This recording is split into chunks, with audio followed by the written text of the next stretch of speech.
痛到好辛苦啊！哇，都好嚴重喎。係好痛啊！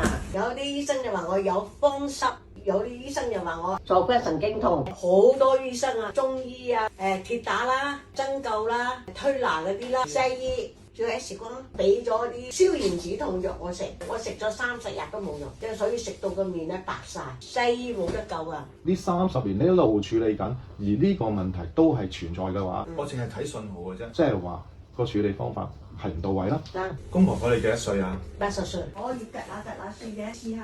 我好似個條筋喺度縮咁樣啊，痛到好辛苦啊！好啦，行到呢度好啦，咁痛唔好行住啦。你依家狀況痛咗幾耐啊？普通痛咧就痛咗成30幾年噶啦，我都睇緊醫生噶，但係醫生睇我唔到啊。但今年4月開始咧就誇張啲啦，坐骨神經痛，而家痛到咧呢兩邊都痛埋啦，痛到呢度咧坐又唔得，瞓又唔識，痛到唔行得咧就今年4月開始。係一個過程嚟㗎，開頭痛嘅時候容易處理㗎，一拖咧筋膜發炎啊、僵化就好難搞㗎啦。係啊，個條筋喺呢度縮緊啦。我食咗止痛藥㗎，如果唔食止痛藥啊，一步都唔行得啊！點解會搞到頭先你行到咁痛嘅？我都唔知，鐵打都推拿，早3、4年嘅時候咧，個推拿嘅師傅啊，係咁樣推到嚟呢度，黐實咗，我行唔到啦。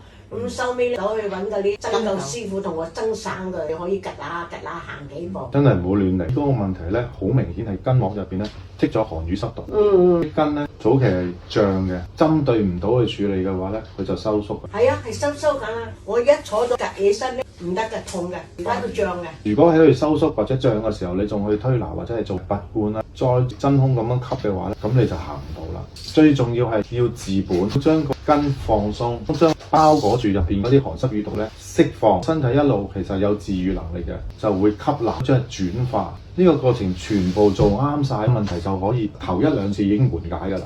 最緊要係做啱嘢，問題就你解決咗之後，佢係唔翻轉頭。最重要係唔翻轉頭。如果唔係，你就無底深潭。哇，都好嚴重喎。係好痛啊，痛到好辛苦啊！好啦，行到呢度好啦，咁痛唔好行。冇咗架病史啊！冇咗架病史啦，我係做咗幾多次治療？第一次。第一次治療啊？做咗幾個鐘頭啊？有2個半鐘啊！有冇用先？有用。同你嚟嘅時候有冇分別啊？好啲啦，唔會話嗰個腳骨窿好似有增吉咁樣啊！而家冇增吉。邊條腰摸到佢冇咁硬啊！真係。我嚟嘅時候咧就隻腳遞唔起嘅。而家咧就雖然係痛，但係隻腳遞得起。嗱，因為今次隻腳咧，其實咧我未做㗎，係賴住幫你做嘅啫，減一減痛嘅啫，竟然都遞得起啦，係嘛？有冇信心啊？有信心得嘅。下次禮拜2仲嚟唔嚟啊？禮拜1啊嘛。係，唔好意思，唔好意思。禮拜1仲嚟唔嚟啊？嚟，我個女都請咗假啦。仲需唔需要錄尾巴咧？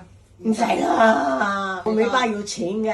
聽到錄尾巴8個貨啊！星期1、2、5。拜拜。好，拜拜。